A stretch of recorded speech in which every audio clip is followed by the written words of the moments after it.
2014년도에 하와이 코나로 선교 훈련을 받으러 네. 제가 가는데 같이 따라간 거죠. 그때가 몇 살 때예요? 그때가 2살 때였어요. 아이고. 네, 어렸을 때인데 이제 선교 훈련을 받는 중에 이제 어 선교지에 있는 음식을 뭔가를 먹은 건데 음. 그걸로 인해서 이제 용혈성 요독 증후군이라고 아유. 몸에 이 대장균이 들어간 거죠. 네. 그러니까 저희가 소고기는 덜 익은 것도 먹잖아요. 음. 근데 햄버거는 사람 손이 단 거기 때문에 네. 잘 익혀 먹어야 되는데 네. 뭔가 그런 류를 통해서 이제 균이 들어와서 이제 신장이 공격당하고 예, 이 신장이 많이 망가지고 네. 고통을 겪게 됐죠. 음. 아빠 따라서 갔는데 목사님 마음 얼마나 안 좋으셨을까. 네. 저도 너무 예상치 못했던 일이죠. 음. 예. 이게 사실 놀러 간 것도 아니고 선교 음. 훈련을 받던 중에 일어난 일이에요. 어떠셨어요? 마음이 엄청 힘드셨을 것 같은데. 네. 그래도 하나님 뜻대로 살려고 몸부림은 쳤다. 음. 고백할 수 있게끔 살려고 노력했는데 네. 이제 그러한 일들이 생겨나니까 '아 내가 뭔가 잘못했나.' 음. 이 하나님 앞에 많이 씨름하고 고민했던 마음들이 들어왔던 것 같아요. 네. 우리 주연이가 이제 투석을 하게 되잖아요. 네. 그러면은 정말 위험한 음. 순간도 많았을 네. 텐데요. 음. 이게 호전이 되지 않았었나요? 어떻게. 네. 맨 처음에 그 네. 병이 걸렸을 때에는 네. 이제 사망률이 50% 정도, 소아 같은 경우는 사망률이 50%고 야. 그리고 평생 투석할 가능성이 높다라고 이야기를 들었는데 예. 실은 선교지에 가 있었고 또 주연이가 아팠던 시점이 내적 치유를 저희가 일주일 동안 네. 받았던 시점이에요. 그래서 어. 목사지만 선교단체의 형제로 불림받으며 음. 그냥 똑같은 하나님 나라의 형제로서 네. 형제자매로 내 안에 알고 지은 죄 혹시 모르고 지은 죄가 있지 않은가 고민해보고 사람들 앞에 자복하는 시간들을 가졌거든요.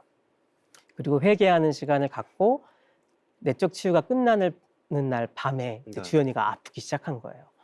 사망률, 그리고 투석, 아니야 금방 날 거야 이런 마음으로 임했는데 실은 주연이는 계속 아파하기 시작했습니다. 네. 그래서 췌장 시간 투석을 받게 되었고 췌장 시간 이 투석을 해도 위독한 상태까지 가게 되었죠. 네.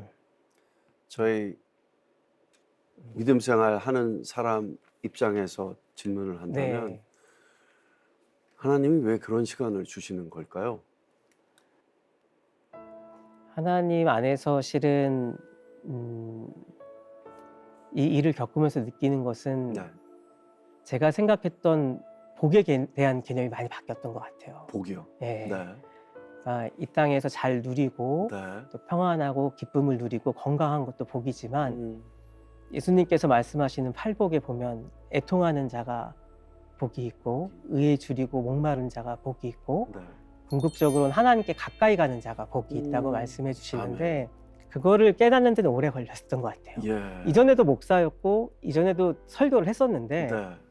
이거를 피부로 와닿으면서 깨닫게 된 거는 이 일을 겪으면서 깨닫게 됐고 참 부끄러운 고백이지만 그전에는 장애인 사역에 대한 관심이 많지 않았습니다. 네. 10년 전에는 네. 이런 부서가 있구나 그냥 긍휼히 여기는 마음 정도만 네. 있었는데 네. 지금은 저의 이제 비전이 된 거는 네. 그 고통의 인내의 시간이 있었기 때문에 네. 가능했고 안 왔으면 좋겠지만 그 시간은 하나님만이 이해해 주시고 하나님만이 지켜주시는 외롭지만 고독 가운데 주님을 만나는 시간이 아니었나. 네. 결국 이제 신약을 먹였다고 들었는데 그게 네. 어떤 상황이었어요? 주연이가 이제 용혈성 요독 증후군으로 진단받고 나서 네. 또 미국이었고 영어로 계속 소통하다 보니까 정확히 기억은 안 나는데 한 10일 정도까지 균이 검출이 안 될 경우에는 그 후에 검출될 가능성은 거의 희박하다고 하시면서 비정형 용혈성 요독 증후군이라고 하더라고요. 그러니까 이례적인 에이티피컬로 분류해서 이제 희귀병 중에 희귀병으로 분류됐는데 아, 얼마나 놀라셨을까. 이거는 햄버거를 먹어서 걸린 게 아니라 유전이라고 하더라고요. 유전이거나 어허. 이제 주연이 때부터 생긴 병. 네. 그러니까 사모랑 저랑 만나서 생긴 병이거나 네. 주연이부터 생긴 병이라고 하니까 사실 마음이 굉장히 음. 힘들었죠. 네. 예. 그렇지 않아도 나 때문인 거라는 생각이 음. 좀 있었는데 예. 이 유전이라고 하니까 음. 이게 쉽지 않더라고요. 예. 어. 그러면서 이제 솔리리스라는 네. 신약을 먹어야 된다고 예. 했는데 이게 제가 확인해 보니까 우리나라에 2018년도에 들어와서 네. 지금은 보험도 되더라고요. 예. 엄청나지 네. 않습니까? 신약이면. 네. 저희 아이가 이제 14년도에 먹었고 네. 그때 일 주일에 한 번 먹어야 되는데 이제 한 600만 원 정도 든다고 하시더라고요. 네. 그래서 몇 주 못 먹더라고요. 계산해 보니까. 예. 근데 우선은 아빠로서 가장으로서 할 수 있는 건 다 해야겠다라는 마음으로 이제 신약을 먹기 시작했죠. 네. 음. 그럼 아이가 이 넘어져서 작은 상처만 나도 아픈 게 부모 마음이잖아요. 네. 얼마나 힘드셨을까라는 음. 생각이 드는데 병원에 있는 동안 이게 불안하거나 두렵거나 하시는 건 없으셨나요? 불안이 계속 찾아왔죠. 네. 그리고 불안이 제 마음을 압도하지 않도록 계속 염려를 주께 맡기고 기도했었는데 아이의 손을 붙잡고 기도하는데 기도하다 잠시 잠이 들었죠. 네. 예, 잠시 잠이 들었고 꿈을 꾼 건데요. 네. 주일이었고 목요회였고 제가 목요회 성인 예배를 마치고 유아유치부에 우리 아들이 잘 있나 주연이가 잘 있나 보러 이제 그 자리에 간 건데 이렇게 분반 공부실 가서 보니까 열정적인 선생님이 막 가르치고 아이들이 소리 지르고 너무 재밌게 하고 있더라고요. 네. 근데 이렇게 돌아보니까 주연이가 그 자리에 없는 거예요. 예. 왜 없지? 하고 또 돌아보니까 옆방이 문이 살짝 열려 있고 이제 불이 꺼져 있는 상태로 있더라고요. 그래서 제가 그 옆방 문을 열었는데 주연이가 이렇게 고개를 숙이고 예. 예, 생생해요 꿈이. 초록색 크록스에 빨간색 반바지에 노란색 반팔티 입고 얼굴을 푹 숙이고 있는 거예요.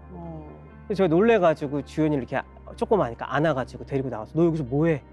왜 혼자 있어? 이렇게 얘기했는데 요 밑에 이렇게 노란 코가 있더라고요. 네. 그러니까 바카스보다도 더 센 노란 코인데 네. 그래서 제가 이렇게 닦아줬죠. 네. 닦아줬더니 이 코가 이렇게 붓고 이렇게 닦아줬더니 이렇게 붓고 그래서 제가 옷으로 막 닦았더니 얼굴 전체가 센 노란 네. 코 범벅이 된 거죠. 네. 그러고 제가 깬 거예요 꿈에서. 네. 네. 꿈에서 깨고 나니까 이 흉흉한 마음이 막 제 마음을 지배하더라고요. 이 불안한 마음이 저를 막 압도하면서 처음 느꼈던 게 이렇게 숨 쉬는 게 좀 힘들더라고요. 가슴이 막 조여오면서 네. 아이가 신약도 먹고 그 신약을 먹으면 한국에 못 가는 거였거든요. 네. 신약이 미국에만 있기 때문에 네. 한국에 못 가고 그냥 저희는 집도 없고 병원 바닥에서 잠을 잤는데 예. 아이를 살려야 한다고 선택을 했던 거고 어떻게 될지 모르는 거죠 이제 예. 이후의 삶이. 그런 가운데 이제 꿨던 꿈이고 그러면서 이 불안이 저를 압도하면서 가슴이 조여오고 숨을 잘 못 쉬겠더라고요. 근데 참 지금 생각해도 감사한 거는 제가 믿음으로 선포한 게 아닙니다. 예. 그냥 하나님이 계속 읊조리게 하셨어요. 그게 뭐냐면 예수의 이름으로란 찬양인데요.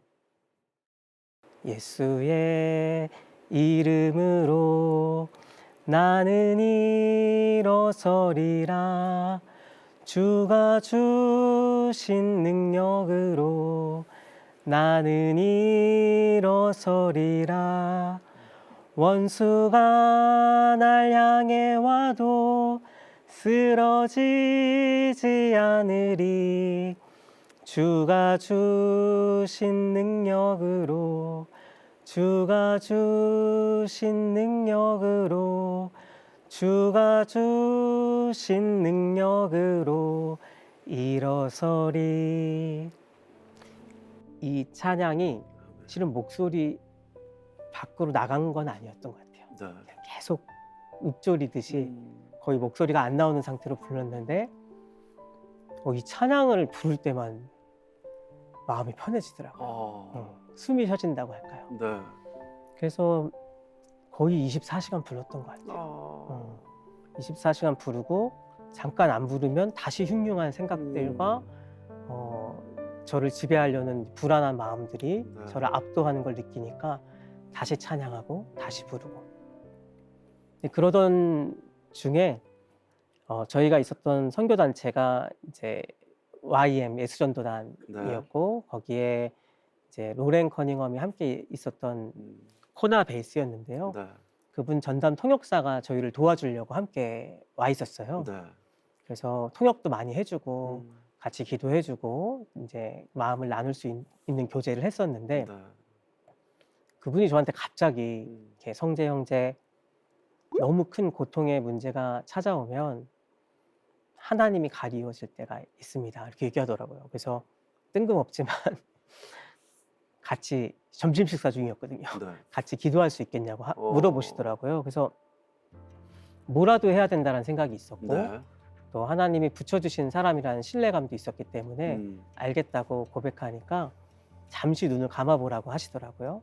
그래서 눈을 감았고 그때 이야기해 줬던 것이 하나님을 가장 가깝게 느꼈던 순간을 떠올려 볼 수 있냐고. 네. 지금 고통의 문제가 압도하기 때문에 성재 형제가 하나님을 가장 기쁘고 인격적으로 만났던 순간을 떠올려 보라고 하시더라고요. 예. 그래서 제가 눈을 감고 떠올린 거예요, 말 그대로. 있었던 일인 거죠.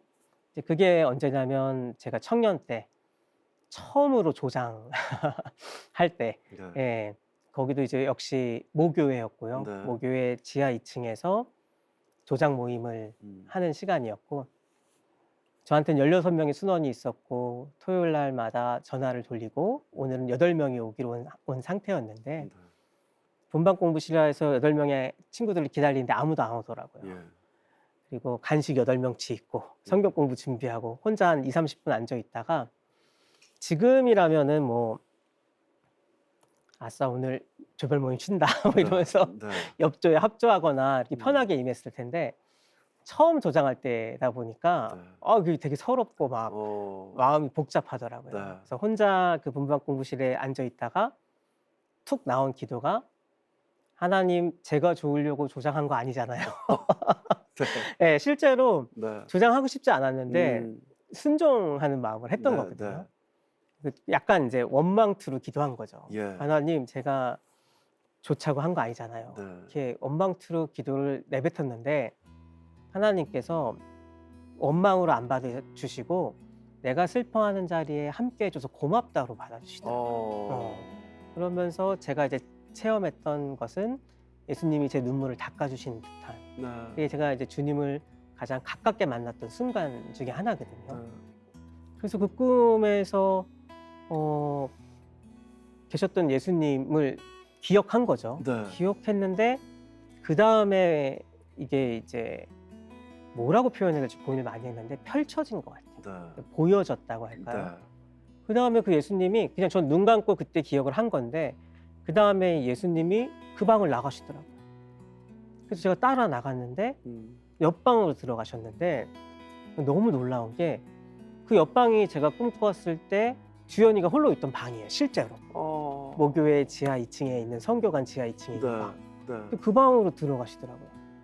제가 놀라서 들어갔더니 예수님이 주연이 안고 계셨고 코를 닦아주신 거예요. 제가 할 때는 안 닦였잖아요. 예수님이 닦아주시니까 얼굴이 이렇게 빛나듯이 밝은 모습을 보여주시고 그게 이제 하나님이 회복의 약속 첫 번째로 주셨던 약속이었습니다. 네.